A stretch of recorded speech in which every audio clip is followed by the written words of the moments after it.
Just play the damn thing. So it seems like every now and again the topic of paid shills on YouTube and all that kind of stuff, tends to pop up either, on a YouTube channel or a Facebook group or something like that, et cetera, et cetera, et cetera, and it's, one of a few different complaints that I constantly see over and over again from people in the guitar community about people like me who do what I do here on this channel, which is demo guitar gear and try to provide you guys with accurate information as about whatever the product at hand may be. Do I do that better than others sometimes? Admittedly, yeah. Do I also put up a few, the occasional video of me cracking jokes on products, just to get a laugh? Yeah, I do. But the majority of my videos are gear demos or guitar gear related of some kind. Now, before we go any further in this video, if you would be so kind as to hit the subscribe button down below, because it really does help out a lot to grow this channel, which is something I'm trying to do over the course of this year. And again, your subscription and your comments and your hitting the like of your hitting of the like button and the dislike button, all that kind of stuff, all goes a long way towards supporting this channel. There's also lots of different affiliate links that you can click on in the description. And, those links are generally going to be affiliate links, which do earn me a small commission, but don't cost you a dime. And, the end result is those also go a long way towards supporting this channel and what I do so that I can keep doing it for you. Well, there was a post in a Facebook group this past week that I thought I would sit down here in front of the camera and take the time to address with you. And what it said here is, what are some of the best YouTube channels for pedal demos, preferably without 5 minutes of preamble about their Patreon and nonsense before they play generic heavy metal riffs? I also want to avoid sponsored demos since they only say good things. Bonus if they go through all the settings and fiddle with them. Now again, there's all kinds of stuff that are inherently wrong and total misconceptions within that post. And some of that stuff I admit I tend to get pretty fired up about and take kind of personally. But that's not what this video is about. And I'm going to leave most of that stuff alone for the time being. But, I did think that it would be fair for me to share with you guys, my, actual process, of how I choose to construct a pedal demo, and what it is that you guys actually see and hear when you are watching that video on YouTube after it's been produced and uploaded and all that kind of stuff. Now again, there's a huge misconception out there that sponsored videos never get bad reviews. I can show you plenty of exceptions on my own channel where that is not true. Feel free to reach out to Zager Guitars and see how happy they are with me right now. Might also do the same thing with the folks that won me after I demoed their guitar wireless system. And of course there is also the now infamous Glary Guitars demo that I did on this channel a number of years ago now that, just as a few examples. I am very upfront with every vendor that sponsors a video on this channel. I'm very upfront with them that they're paying me for the production of the video, they're paying me for the demo, they are not paying me for my opinion, period, end. And I'm sure that there's going to be somebody, some dipshit, and that that's going to put in the comments, well, how do you know? How do we believe you in that? Well, I just gave you 3 examples. Now, as I record this, I'm currently working on a pedal demo for this pedal, and by the time you guys see this video, you should have already seen the demo for this pedal. This is the Heavy Hatchet Distortion from Driftwood Amplifier, Driftwood Amps.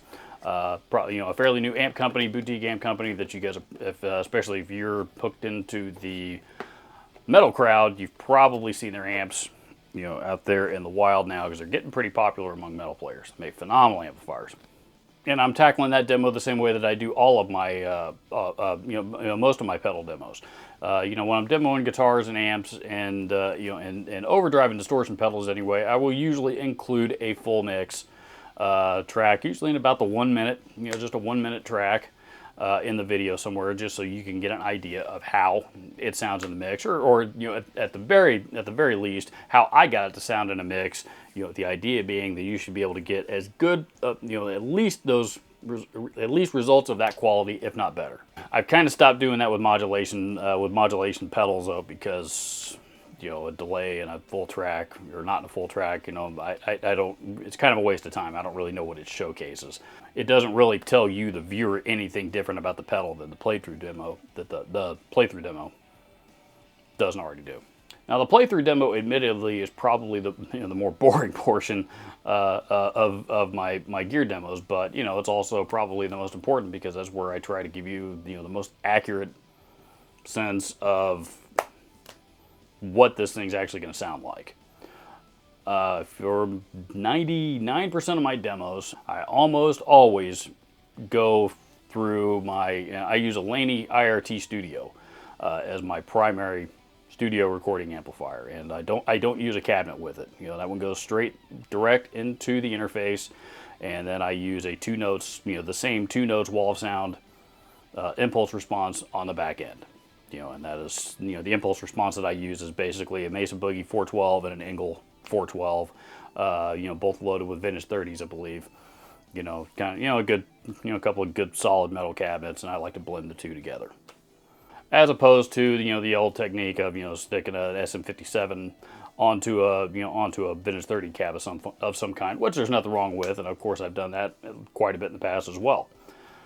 However, the SM57s, it can, moving that microphone a millimeter one direction or the other can make a huge difference in the sound, as we all know. And I find that that's not that's not the most accurate way to bring you the unprocessed sound of whatever the piece of gear is for you to hear, because that's really what you're interested in.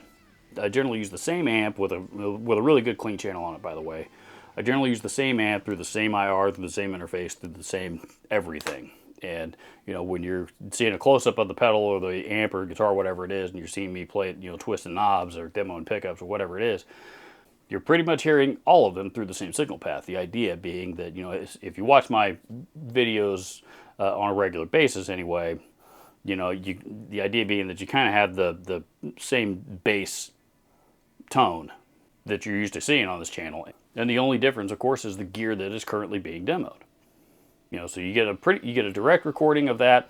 The only thing that I add in post-processing is I use the stereo clarity preset in iZotope Ozone, and I run it through iZotope Ozone there at the very end. And the only reason it doesn't really do anything to change the EQ of what you're hearing or anything like that. That's not what it does. It's really mostly just to raise the headroom on it and keep it from clipping, so that and helps to adjust all the levels if you're not familiar with studio stuff. So it sounds basically the same. It just adjusts the levels accordingly, so that when I go to render the track and add it to my video edit, again, you're not getting clipping audio on the back end.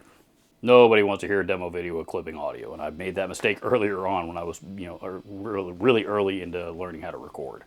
And that's it. All of my demos, that's what you're hearing. So, aside from all of the paid shill bullshit that's flying around out there, and like I said, the vast majority of that stuff is a huge misconception. And if you don't believe it, find somebody who is a quote-unquote paid shill and show me what it is about them that that makes them a paid shill. Per YouTube policies, and I think in a lot of a lot of federal laws, we are required to inform the audience when we are being sponsored by a company to demo a particular product. And this, of course, was disclosed in that video, but the heavy hatchet distortion that I just mentioned that I demoed here earlier this week was, of course, a sponsored video. That said, both parties were very, very clear up front that if there's something in it, a glaring feature in it that I needed to disclose to my audience about it, that it was a very, very big problem that a lot of people might not like about it, I have to, I'm not going to lie to my audience. And the truth is, most companies, if they're confident enough in their products and the quality of their products and their designs and all that kind of stuff, that shouldn't be an issue anyway. Which, of course, it wasn't with Driftwood amps anyway. Like I said, they make phenomenal products. And no, they're not paying me to say that. That's my opinion. So all of that nonsense aside, and it's all over the place. I'm sure I'll tackle that again another day. But all of that stuff aside, I thought this would be a good opportunity for me to explain to you guys what it is that you're seeing and hearing exactly when you're watching one of my videos, because some of you may not know, but now you do. And I recognize that, admittedly, some products probably translate from me to you, the viewer, a lot better than others. But I keep employing the same tactics every single time that I record a video, again, just to maintain continuity with you, the viewer. Anyway, so that's how I do it. I can't speak for any of the other Guitar Gear channels that are out there. I'm sure there's probably several that do it very similarly. But this is the way that I do it. This is the way that I do it. This is the way I've always liked to do it. And this is the way that you, my audience, seem to prefer to see me do it. So, and that's what's going to keep on happening. So there you have it. That's my 2 cents.